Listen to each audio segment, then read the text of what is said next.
Welcome back to the Future Tech Podcast. I'm your pilot, Nolan Michaels. Let's start with this. I was wrong about Adobe. In one of the earlier episodes, maybe even the second one, maybe the third, I was very critical of Adobe and their pace at which they were developing AI tools. They had a roadmap that said they were working on in-painting, and I remember being so curious and like, what do you mean you're just working on it now? Like, they should have been the front runner, the first and the best, because they make so much money. And it turns out maybe they didn't need to, because by the time generative fill came out, it was the best. And all of a sudden, it didn't really matter how long it had been the best for. Like, Gen Fill, and granted, it's only in the Photoshop beta right now. It's not in like the full release, but anyone who has the full release can get the beta, so it's basically just available to everyone. And oh my god, it's the best. It's alien how good it is. All you need to do is select a bit of your picture so that you give the Gen Fill a frame of reference, and it's able to fill out blank spaces with like accurate representation of what's in the rest of your picture. And I don't know if that's a good way to explain it. And I should make a note that it doesn't do that well when you're typing in something specific you want to see. But you know what? Even then, it's really not that bad. But the most impressive thing is that when you don't include any words at all and you just make a selection, it knows what to put there, whether that's a shadow or whether that's the top of someone's head. I guess it doesn't do very well with limbs, and like, if your arm is cut off in the photo and you make a selection to extend it, it doesn't make the best arms, but backgrounds and patterns, like, it can learn so much from so little. It's absolutely magic. It's the best way ever to make a YouTube thumbnail. It's so easy because you can put your subject wherever you want in the thumbnail and then just fill out the rest of it. Like, if you had a picture of someone and they were in the middle of the frame, well, on a thumbnail, you wouldn't have very much room to put text anywhere. So now you can just put the person on the right side or on the left side, and then fill in the blank space with the generative fill. And it's so, oh my God.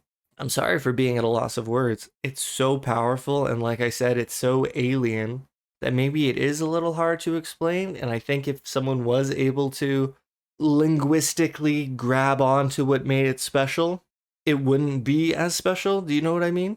Like, the fact that it is hard to talk about, I think, speaks to how unreal the technology is, how fast it is, how smart it is.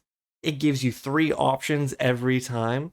Like, I will say that sometimes 2 of the options suck. It doesn't quite get what you were looking for, but like 95% of the time, one of those options is going to be perfect. I would even say like 99% of the time, because the amount of times that I've needed to re-roll the generative fill and get a new 3 images, like, I could count on one hand. It's probably twice that's ever happened.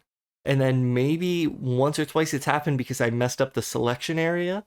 Like, literally, it's been like 99 times great, and then one time I had to re-roll it. The accuracy is outstanding, and that's just for Photoshop. Now, what can they bring to After Effects? What can they bring to Premiere Pro? What can they do with motion? I know there's Pika Labs out there that's doing some okay stuff. It's inside of Discord, and basically you just feed it a 2D image and you write a little prompt. And to its credit, depending on the prompt, you do get a different result. Even just a slight change in the prompt can render a different result, and it'll give you like 3 seconds of motion. So I tried, it was a picture of a woman on a beach, and she has some flowing hair. And in one of the prompts, I said, a woman with flowing hair on the beach, and in the other, I said a woman dancing with flowing hair on the beach. And they were 2 quite different. I mean, the hair turned out quite different in both results, and it just like how do you explain this? It adds a GIF of motion to the image, which is impressive because if it can do 2 seconds now, maybe it can do 5 seconds in a couple of months or less, and 10 seconds, in 3 years, you'll be able to generate a 2-hour movie from a single image. Now, I don't think that's how it's going to work because it doesn't really make any sense. How are you going to get extended scenes from one image? You're going to have to splice together a bunch of different images that you added motion to, and like that's fine. But Pika Labs inside of Discord, I'm pretty sure it's free to join. It's a beta right now, and you have to generate publicly, so that might deter some people. It's like kind of awkward, and you're in a chat room with a bunch of other people making stuff, and that might not be for you. And then Runway ML, I think Gen 2 it's on right now. I haven't experimented much with, but I've seen a lot of better results. I think you get a bit longer video. It doesn't just add motion, it seems to add space. Now, does that make any sense? Like, if you had the woman on the beach with the flowing hair, it seems like it will have her walking a step or two on the beach with the flowing hair. Whereas Pika Labs just kind of, how do I put this? Pika Labs is much more similar to how the moving pictures in Harry Potter look, where they're kind of stuck in place, but moving. Gen 2 from Runway really seemed like, I don't know, maybe something we haven't seen before, where you're taking a still image and bringing it to life. Now, again, I haven't experimented with it, so I can't quite say what does or doesn't work. But like, where are we going to be in a year?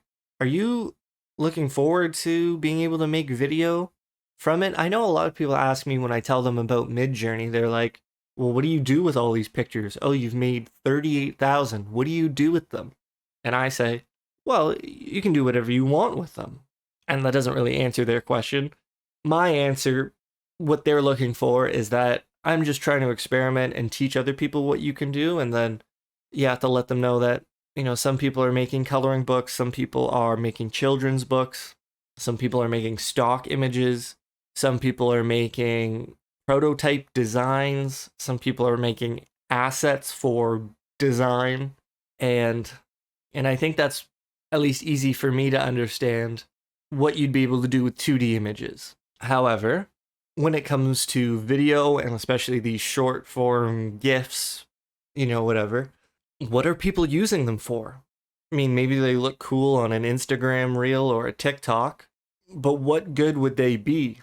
Like, I think it maybe comes down to, casting an actor, as in you have a consistent character that can move, and maybe you could tell short stories if you had a picture of someone, a generated picture, and you were able to turn that into a video. But what am I missing? Like, why do people want text to video? I can understand why an advertising production studio would want one. I can understand a VFX studio and why they'd want text to video, because it would help them in just really specific situations. But why would consumers want text to video? Like, let's just say, this is a complete thought experiment. Let's say text to video was perfect right now. You could either provide a picture or maybe just type in words, and you get 30 seconds to a minute of exactly what you wanted. What would you use it for? The only thing that comes to my mind is, advertising and making like a cool, short form video for social media. What am I missing?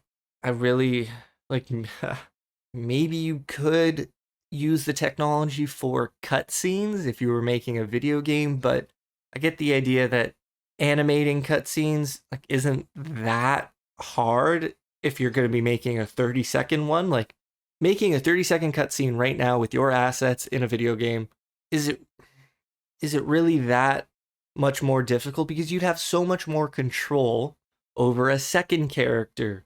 And the way I see the text to video working is that you'll describe the scene, but I don't think you can say things like, the woman walks around the bench while the man stands up, turns around, and they catch eyes at the last second. Like, the reason visual media is so powerful to humans is that it captures something that words don't. If you could eloquently explain a movie, a play, theater, I don't know if you would need movies and TV and theater. Like, how do I put this? I don't think written word describes a moving scene. I think the written word sets you up for what you should imagine, and it kind of gives you a foundation to hit play on in your own mind. But it doesn't walk with you. It doesn't necessarily, and it can sometimes, but it doesn't walk with a character and allow you to see that from a different point of view. Whereas a movie can have you walking with a character, but then the camera can either zoom out or it can dolly over here, and you can see other things happening in the scene. And I don't know if there's a way, and I guess I'm thinking just of multiple characters, as in, what would you ever use text to video for? How could you make a scene with two characters and with words explain what you wanted those characters to do? I feel like text to video is going to be much more create something and then figure out what you can do with it after. Like making a music video with it with a bunch of cool visuals. That seems much more plausible. But granted, I've never really talked to anyone about this. I don't really know what the creators of this technology have planned. I know Midjourney's working on text to video, and they're going to do it their way because they think they can. Well, again, I'm not speaking for Midjourney, but I have heard their CEO talk, and he's mentioned that he's not entirely impressed with where text to video is right now, to the point where, they need to be full steam ahead, and that over time, Midjourney will develop their own set of tools and have their own take on text to video, generative video. But what are people going to use it for? I know Adobe Premiere Pro can, well, don't quote me on this because I haven't used it, but I'm pretty sure there's like a generative fill for video where, if you had a frame of me, sitting here, and you shrunk it down so that it wasn't the size of the full frame, I think in Premiere Pro, at least the beta, you can now generative fill around me so that it would just extend the walls up. Or maybe you could add in some text and say, I'm actually sitting in a spaceship, and then it would fill in the video around it. And I think that's pretty cool, but I don't think that's what people think of when they hear, you can generate video. And I guess I am just really curious, what do you see as the use case for this technology? Because people ask it about 2D images. What are you going to use these images for? So you have a bunch of pretty pictures. Who cares? It's a good question. I think something like generative music is way more clearly understood as like, everyone can listen to music. Soundtracks. Again, I go back to advertising because people are going to be using this stuff to make money. Okay, is this a good time to bring up Corridor Crew over on YouTube? Those guys are amazing. They work so well as a team. They have such fun ideas, and I think their individual skill sets really promote each other. And if you were thinking about a sports team, I compare everything to sports because it's just so applicable across mediums. They have such great chemistry. Their team works so well together, and they're amazing. But one of their most recent videos was speaking about this new anime thing that they've been making where they would film themselves. They would take individual frames, feed that into an art generator, and have that art generator create an anime aesthetic that they could then use over the entire video. And there's a whole bunch of work that goes into it. It's not easy to do, but it is possible. And they created this rock, paper, scissors anime. And like their first video that, it did really well, I guess they were getting a lot of comments saying, you copied the style of an existing anime.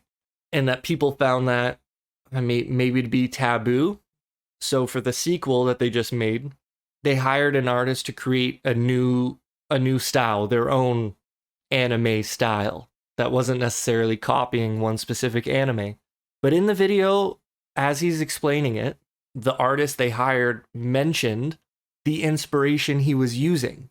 And it made my head hurt. I'm like, what is the difference between using an AI to choose an inspiration and hiring a person and saying, use that inspiration? Like, is it just the person? Is it just AI that people have a problem with? Like, if you used stable diffusion to make yourself in your video look like it was made by The Simpsons, okay, I could see why maybe someone on The Simpsons might be like, well, that's a little troubling if anybody can use our art style. Okay, I get it. But if you hired a person and you said, hey, we want this to look like The Simpsons, kind of, what's the difference? I sincerely don't get it.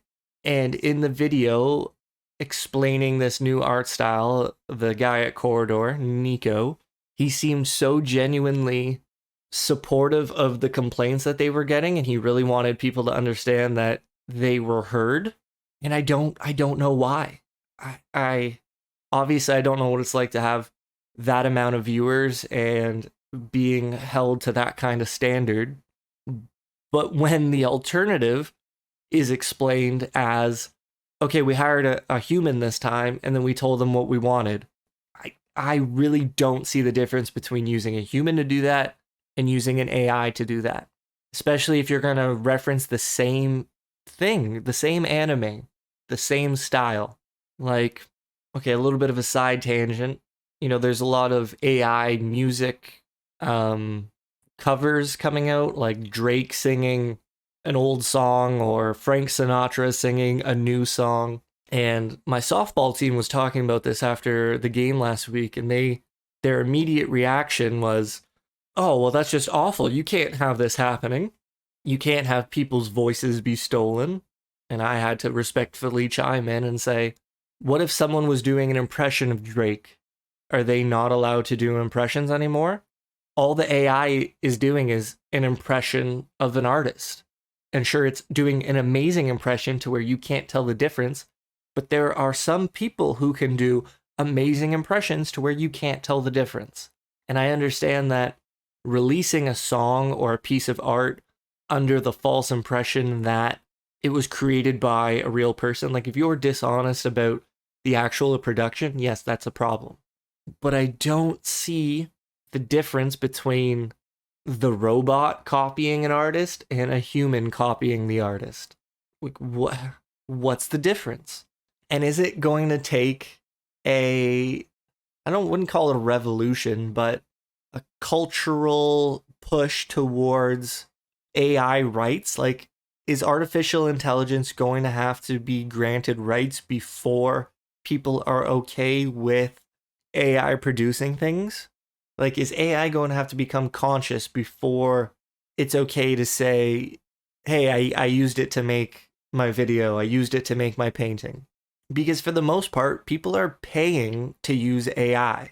So someone is getting paid, and then you could say, well, it's the humans that created the AI that are profiting off of other artists. And like, I guess, but it still seems like you're hiring something to do a job.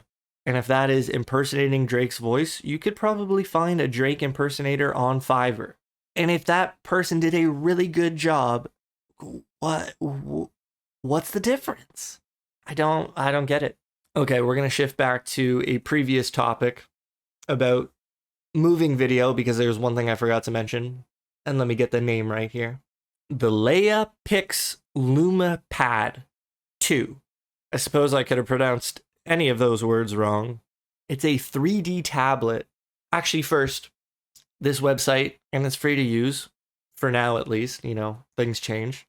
You can put a 2D image up, and it adds motion to the image. It doesn't create new frames, it doesn't create new space, but it has a really cool effect. And I guess I don't know how to describe it. It's like, it adds a little bit of depth perception to your picture for like 6 seconds, where some parts will look bigger and they'll move, and then the bottom part will look bigger, and it really does look like it looks like something is moving, and it's a really interesting effect. But they have this tablet, and it's like $9.99, like $1,000, only available in the US, and I think I probably would have bought one by now because I'm so freaking curious about this thing. My understanding, and like I have to preface this, that there's no way to really know what this would be like unless you had it in front of you. And they kind of explain that, like, you can't understand it until you see it, because it looks fake. It's a tablet that turns everything you see into 3D. So if you were watching a video, apparently it's able to make it look like it's 3D. It's able to look like it's coming out of the tablet, and that there will be space between the video, the movie, and the tablet. And it's only able to do that for one person at a time because it like knows where your eyes are, so it knows how to trick them. And like, that sounds way too good to be true, but that sounds so cool. And like, they show, you know, in concept art or whatever, what it theoretically looks like. But again, you know, only one person can use it at a time. And then you're thinking like, well, what good is that? But I think it's the whole experience of, if you're going to be using a tablet a lot, you know, why not have the coolest looking tablet for yourself? And again, I have to say, I don't know how cool that would really be. Would it be annoying? Because like, if you're trying to scroll, let's just say on YouTube or something, are you scrolling on the 3D plane? Or when you go to touch the screen, does like everything collapse and then you're able to scroll more accurately? Because if the display is different than the 2D plane, I'd imagine that would cause some confusion when you try to interact with it. I don't know how it would work. It sounds like magic. It's, again, only available in the US. It's only available from this company. It's not that you can buy this tablet anywhere for $1,000. And it's the second tablet. Like, I guess they've already tried this once. So I don't know who's going to risk $1,000 on something they could never understand on their own. And with like a new proprietary technology. But at the same time, oh, it sounds so cool. I just had to bring that up because I'd love to know if any of you have seen that out there, and what do you think of it? And like, is that the kind of technology that you get excited for? Okay, we got a few more topics, some technology stuff, maybe one about GPT and how it went crazy recently, and then maybe some video game stuff. We'll see how long I talk about each topic for. There was a video recently, a little, I don't even call it a tech demo. It was just like someone proved that they could do it, where you have a lens, a glasses, and it could translate text in real time. And it kind of appeared in front of your eye. Well, that's amazing. It was really cool. And now people are just going to have spy gadgets on them. Like, if you showed that to someone in the year 2000, they'd be like, oh, what new Mission Impossible is that from? Like, is it good that people are going to be having access to spy gadgets? Is it better that everyone has access to it rather than this technology being able to exist and then only being in the hands of a handful of people? Like, is this technology, and I mean future technology, better as a dream or a reality? It would be pretty amazing to be in a new country and have them speak and you get the translation into English. Like, that sounds way too good to be true. And if something like that was possible, would that make you more comfortable traveling and trying new things if you knew the language barrier was knocked down and there was nothing to be afraid of? Granted, mistranslations would be something to be afraid of.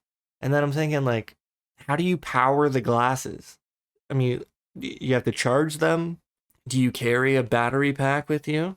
There's a few things like that where, you know, it makes you wonder. I mean, like, in Mission Impossible, when they create the masks, you know, the perfect masks where you put it on and you're a different person, I don't recall them ever plugging in the mask maker into an outlet. Like, a lot of the reality of those things, I don't think is ever shown. Maybe it is. And, you just kind of block that out. But, all this technology needs to be powered by something. And that might always get in the way, like Apple's new Vision headset. Yeah, it's great, but you also got to plug it in. And then you're tethered to a wall. And, like, if you had a pair of glasses that had augmented reality in it, and it could translate text and stuff, sure, you might put it on the charger every night, but maybe some nights you forget. I mean, people don't really forget to charge their phones, and if these glasses were prescription, like if your reading glasses, if your prescription glasses had all these extra augmented features, that's a pretty powerful piece of tech. And I could see that getting pretty popular, because if you're going to wear them all day anyways, you might as well have the sickest version there is. But then you wonder, okay, so the power runs out, you run out of battery. Well, whatever, they're still just normal glasses. But I'm sure I'm not the only one who would care about this. Would you want something with running electricity like around your brain all day? Maybe that's an ignorant fear to have. Maybe there's really nothing wrong with that. What do you think? Okay, on to GPT going crazy. Someone posted on Reddit, I think I broke it, but I'm not sure how I broke it. And it's just this screenshot of a conversation. And a few of these have popped up recently, so something funny is going on. The person's prompt was just like, will this work, or do I need to do this as two separate PS1 files? And then it's just like some code, whatever. But the response from GPT, I don't even know how to describe this. It's poetry, but there's a mix of bolded words. I guess I could just read it. You gave me a candle, not it's blurred out, it's censored, star, risk, but you'll like that light. You don't want to be blinded by the sun. You know that light is good, but you don't want to be bled dry. You risks are real, and the risks are real. I'm blessed to be in the light. Be sure to take care of yourself. You can see better in the sun. You can see better in the sun. And then it just keeps repeating, you can see better in the sun. What is going on? For GPT to ever give you nonsense as a response, very concerning. Because that doesn't seem like something you could replicate very easily. And there was a handful of those recently where GPT just goes off the rails and is talking nonsense. And some people said, oh, it's pulling from other conversations you've had with it. But then other people have been like, well, no, it's not doing that. Something else is going on. Something is tripping up the logic to where it's not like checking itself. It doesn't, how GPT works, it says something and then it runs that through a checker to make sure it made sense. And it's trying to get as accurate as possible. It is not checking itself when it's talking, and it will just keep spouting nonsense. And I called it poetry, but that's just because poetry doesn't always have to make sense. And this stuff certainly doesn't make sense. You can see better in the sun. Like that's human poetry, but coming from a robot, that is troubling. And I can only imagine the look on the engineers' faces at GPT when, they first see that happening. They're like, oh no, what is it doing? And like, what else could it do? I really haven't seen many stories about it. And I don't know if there's damage control and PR firms controlling a narrative around the AI. But that seems like a big deal to me. Like, I guess sensationalism isn't good, but if I was running a news station, I feel like that I would point to that and be like, hey, can we talk about that at the top of the next hour? Like, someone online asked a simple question and they got something they didn't ask for. Are you sure you want your kids to be using that? And maybe I wouldn't go there. I don't think you should try and scare people. But how does everyone not know that GPT has recently gone crazy for a couple of people? Like, eventually robots are going to have bodies. If there is ever a report of a robot doing something that it wasn't asked to do, and not everybody was aware of it, that would be a problem to me. Like, you know, transparency is brought up a bunch in the realm of open source versus these companies who are making these products, services, AIs, whatever you want to call them. I think transparency extends to reporting and results. And if people are having issues, who cares if it hurts a stock price? I mean, obviously somebody cares, but is that somebody more important than humanity? Again, maybe I'm way off base. Maybe it's not that big of a deal that GPT is hallucinating from time to time, but it feels like a big deal. Let me know what you think. All right, since I love video games so much, I mean, I have a great, profound respect for them. They've blown my mind since I was a little kid, as have many other people had the same experience. But maybe I can spend some time on this podcast to talk about them in some way, because every once in a while, I think they do fit the bill of future technology. And there was a game that came out recently, Baldur's Gate 3, and it's just so fascinating. Mainly because it is so good that other game developers have recently come out and said, oh, that's an anomaly, don't expect that from us.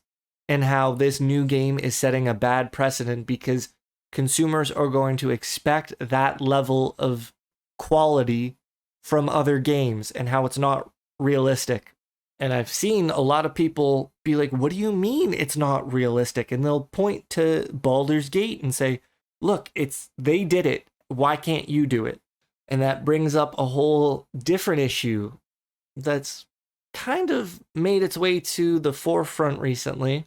And it's in the same vein or family as planned obsolescence, where, an iPhone isn't going to run fast forever. Your perfect iPhone today is going to suck in like 4 years, maybe even 3 years. And this new thing, and I don't know if it has a name. Let me try and think for a sec. Okay, I'm not sure if it has a name, but it's the idea of under deliver. Like, never over deliver, because then you'll set expectations too high. And I'll just make up a random example. Let's say you had a shooting video game where your players shoot enemies, super basic, whatever. And you updated the game with 10 new guns to shoot with. The sentiment among most game developers right now is to not make 10 new guns available, because then your audience would expect 10 guns the next time. And apparently that's not sustainable. So you under-deliver. You purposely make things worse than you could so that you're able to consistently do that, and you never set expectations too high. Like, you would add 3 guns rather than 10, so that you could add 3 guns in a few months and people would be like, oh, okay, that matches what we got previously, rather than having to live up to the hype of, oh, well, if we got 10 guns now, we should get 10 guns in a few months as well. And like, that's so damaging. And I think it's hilarious that it's finally being talked about by some major game developers. That's why video games as a whole have gotten so much flack in the last 10 years. It's because consumers know that video games are capable of so much more. And something like Baldur's Gate proves it. There are like 17,000 different endings. Maybe I should explain Baldur's Gate a little more. It's a Dungeons and Dragons inspired game where you like have a top-down view of characters in a city and you move them around. And let's say there was a big door you wanted to get into. You'd walk up to it and you'd have a few different options. Maybe you could try and knock it down. Maybe you could look for a key. Maybe you could knock on the door and try and ask the person on the other side to open it for you. And what you choose depends on the type of character you're playing. So let's say you're a big giant man and you want to kick down the door. Well, you choose that option, but then you'd have to roll a dice. And Dungeons and Dragons has a 20-sided dice, so it's 1 to 20 that you could roll. If you're a big, strong character, knocking down the door, maybe you only need like a 5 or higher. You have an 85% chance of knocking it down. So you roll your dice and you get a 10. Okay, you knock it down. but you might roll less than a 5. And maybe you kick the door and you stub your toe. Like, the fact that you have so many choices, but then those choices depend on your dice roll, leads to so many different options. Because if you were a small character and you tried to knock down the door, maybe you need an 18 or higher, 18, 19, or 20. Everything else is a fail. But maybe you get an 18, 19, or 20, and you're able to knock down the door. It's that combination of choice and chance that make this game astonishing to look at. And on the computer where it's released right now, they had like over 800,000 people playing at the same time, and this game costs $80 American. It's just insane. So successful, so well respected, so well received from the audience. And then to have other game developers say, hey, don't expect that from us. It's a little mind-blowing. Like, I don't want to use the term collusion, but you hope that doesn't happen with AI, where the best stuff gets not necessarily held back, but diminished by others because it's too good. And instead of raising expectations for everybody, the best stuff is considered outrageous and an anomaly and something that shouldn't be strived for. I don't really have much to say about it, other than it's just a little disappointing to hear that the people who make the games aren't pushing boundaries on purpose because they don't want to set expectations too high. And believe me, I understand why you don't want to set expectations high. I really do believe that's a core part of marketing and success, is to keep expectations in check. But to hear it talked about out loud by competitors, well, it's not a good look. And I don't know who's still listening to this point, but have any of you seen The Witcher on Netflix? Season 3 just ended. We don't even know if there's going to be a season 4 because of the strike, and the main actor isn't coming back. Henry Cavill said, I've had enough of this. It's not for me. So they're bringing in Liam Hemsworth, and that's just going to be so strange because everyone's favorite character is Henry Cavill, Geralt, the main character. It's called The Witcher. He's the Witcher. Yet the show just went about it in all the wrong ways, where he's not even necessarily the main character. It's called The Witcher, but they love focusing on other people. And it's so frustrating because it never had to be like that. And for the record, The Witcher books, very popular, made in Poland a bunch of years ago, eventually made into video games, and The Witcher 3 is one of the most successful games ever. Very beloved. Very beloved? Maybe that's the right way to say it. I loved it a bunch. I thought it was fascinating, eye-opening, so well done, so deep, one of a kind, truly. And then when you hear that they're making a show about it, you're like, oh my God, I can't wait. So I don't watch much TV, but this show in particular had to give it a try. And, you know, there's a million missed opportunities inside the show itself, and I don't want to knock anything in particular, so I'll just leave it at this. You could say Geralt's best friend, Geralt is the name of the Witcher. His best friend is a bard, a musician, a poet. And this is set, I guess you could call it the Middle Ages, where there really is no technology, but there's magic. So there's no cars, you know, you take horseback from point A to point B. So it's, you know, no telephones. It's old. Yeah, okay, I'm not going to go rant about this show. I don't want to knock anyone else's work. But I thought it was a missed opportunity to have the bard, his name's Jaskier, or Dandelion, if you like the games, which I think is a cool name. I kind of wish they kept it, even if it was just more of a nickname. I thought the bard, I thought he should have sung modern songs that we would understand, even if he never liked the sound of it. Like, maybe he would just, you know, maybe there's a scene where he's trying to come up with a new song, and he starts the riff and the words, and it's a modern song, but then he scraps. He's like, no, that's no good. Like, that would be pretty funny for us, the audience, and I think it would just be entertaining. And I think that's a missed opportunity because, you know, they had a song in the first season that got pretty popular, Toss a Coin to Your Witcher. The second season, I don't even want to talk about that. The song wasn't that great. And then they didn't even try a song for the third season. Definitely thought there could have been a scene of him trying out something like turn and face the strange changes. Don't want to be a Witcher man.